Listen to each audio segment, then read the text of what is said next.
Card check issue. Not in the budget, but been talked about. I'm sure many of you have you heard about this issue? Direct assault on employees' workers' freedoms. When you deny them the right to the secret ballot, something we cherish in this country. Something, I mean, this is not only bad economic policy, it just fundamentally wrong when you're going to deny someone the right to a secret ballot, which is how current labor law works. Group of workers want to form a labor union. God bless them, it's America, you can do that, but you should have the ability to do that via a secret ballot. Further nationalization of health care. Money set aside in a reserve fund in the budget to move towards a national board. Think about this. I say this back home all the time.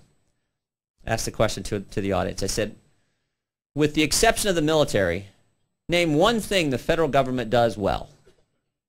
And that's the reaction. People kind of chuckle and shake their head, and they actually start thinking. And it's amazing. You know, no one can think of really anything. I mean, you could probably think of some programs that actually make some sense and do some good, but not right off the top of your head. It takes a while. So we know instinctively that that government, and in particular the federal government, is not the entity we want making decisions, particularly decisions as important as the health care and the health care treatment we and our families are going to get.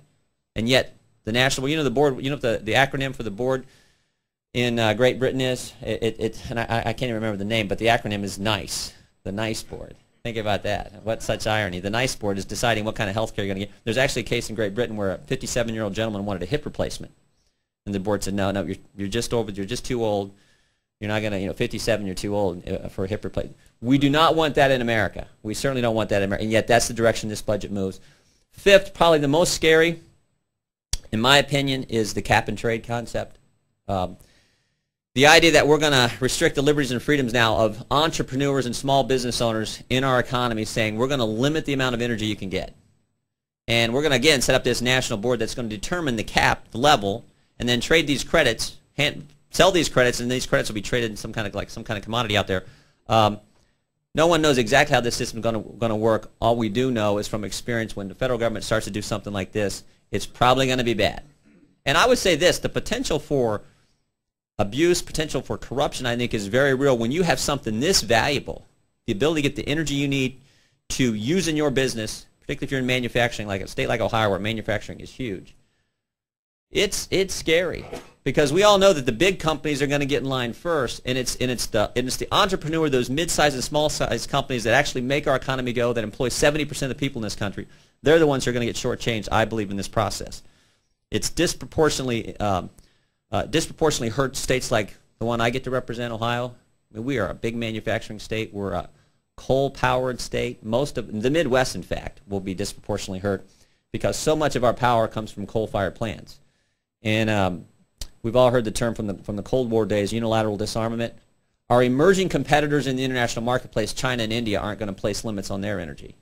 And yet we will. And if we pass the law, we'll actually follow the law, unlike Europe where they have these guidelines and they don't follow them. We would actually do it. So it is a terrible concept in my judgment. And yet Henry Waxman is planning on introducing the bill. May have been introduced even yesterday. It was supposed to be introduced this week. I have to check. And it's talked about getting something done before Memorial Day. We'll see. But scary, scary concept. And then finally, the sixth thing is protectionist policies. Trade is opportunity to sell and market your product to customers who want to purchase that product. And when you place those kind of limits on the marketplace, again, it's a restriction on freedom. So all those things are happening now. I mean, and so when I say there is an attack on liberty, an attack on freedom, I don't think that's just alarmist talk. I think that's the truth. And it's important we recognize that. And frankly, as a Republican, and my background, for some of you like Rachel, have been in Ohio, I'm critical of my party. I used to fight our governor in Ohio more than the Democrats did, Governor Taft, when I thought he was doing crazy things like raising taxes and spending like crazy. So I'll be the first to criticize our party when we're wrong. But one of the things I think we need to do now as a party is articulate an alternative and what makes sense for the direction of this country. And we were talking here earlier, we can't win any votes right now on the floor of the House of Representatives. Just the nature of the House. In the House, the majority runs a place. In the Senate, the minority runs a place. Sort of, that's an overstatement. But with the 40-vote filibuster concept, the minority has real power in the Senate. In the House, it's totally Nancy Pelosi and the majority run the place. So it is really tough for us to win votes there. So we're in the debate business. We're in the communications business. Margaret Thatcher had a great line. She says, you win the debate before you win the vote. And the vote we care about, frankly, is the vote in November of 2010. But between now and then, it's our job as members of the Republican Party, the minority party, the Conservative Party, to engage the American people in a discussion about where we want to go as a nation, why these policies are wrong and why our policies make sense for preserving freedom and raising the standard of living in America, something that has always happened. You think about what we're doing on spending.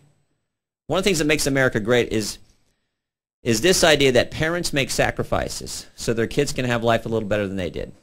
And then they in turn do the same thing for their children. And then they in turn do the same thing for, and it's been that generational, that has raised the standard of living in America to where we're a $14 trillion economy, the greatest nation in history, both from an economic standard and from a freedom standard. And we got to articulate a vision where we can maintain that process as we go forward. And I think it's really basic. Keep taxes low, get spending under control, and have a common sense energy, when we're talking an economic framework here, and have a common sense energy policy where we say we're going to use the natural resources we have and of course, look for those alternatives that make sense, develop those alternatives. That helps us not only in economic security standpoint, but also from a national security standpoint. That's the kind of vision we have to articulate out there.